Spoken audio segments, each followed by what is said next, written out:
Vous avez été nombreux à me dire dans l'épisode d'hier, oui, c'est honteux, tu ne prends pas la défense de Carla, tu prends la défense de Kevin. Non, je prends la défense de personne. Je prends la défense de Dégain. Je dis juste à ce moment-là, en fait, quand on m'entend parler, que Carla n'est pas avec n'importe qui, qu'elle est avec Kevin. Kevin qui à la base est un jaguar. Donc oui, c'est vrai, je trouve qu'au mois de novembre, décembre dernier, Kevin avait fait quand même beaucoup d'efforts pour essayer de se stabiliser dans sa relation avec Carla. Et il faisait quand même moins de conneries qu'avant. Le fait là qu'il ait embrassé une fille dans l'épisode, je n'ai jamais dit qu'il fallait qu'elle le pardonne ou que c'était tolérable, bien au contraire. Et je dis que Kevin, à ce moment-là dans les épisodes, a dû en prendre un coup dans son ego. Bah oui, parce que pour moi, Kevin, je sais pas comment expliquer, pour lui, il a fait beaucoup d'efforts, même si il a fait une connerie, c'est pas grand-chose, il a fait beaucoup d'efforts par rapport aux efforts qu'il ne fait pas d'habitude. Et c'est pour ça que je dis c'est un jaguar, ça jaguarise, c'est Kevin, c'est pas n'importe quel mec. C'est dans ce sens-là en fait que je dis ça.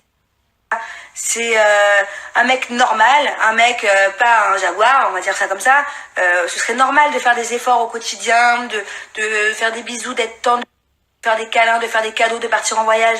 Je dis juste que pour un Kevin, eh ben, il avait fait beaucoup d'efforts. Enfin, je sais pas comment vous expliquer, j'espère que vous avez compris. Bref, on s'en fout, moi je m'en fous en tout cas. C'était juste pour essayer de remettre un peu les choses au clair.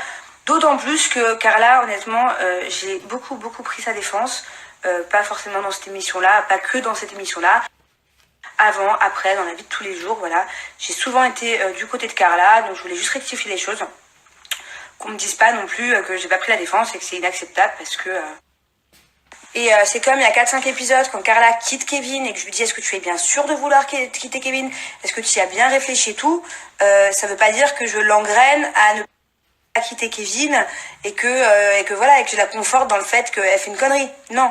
Je préfère m'assurer que ma copine elle soit bien sûre avant qu'elle le regrette. Parce que c'est déjà arrivé entre Carla et Kevin plein de fois, comme pour plein d'autres couples, de regretter ce qu'on fait. Donc en fait, voilà, je demande juste à ma copine si elle est sûre pour pas qu'elle regrette plus tard, dans les prochains épisodes.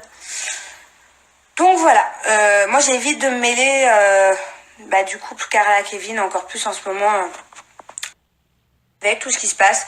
En tout cas, voilà, sachez que non, je ne suis pas contre Carla.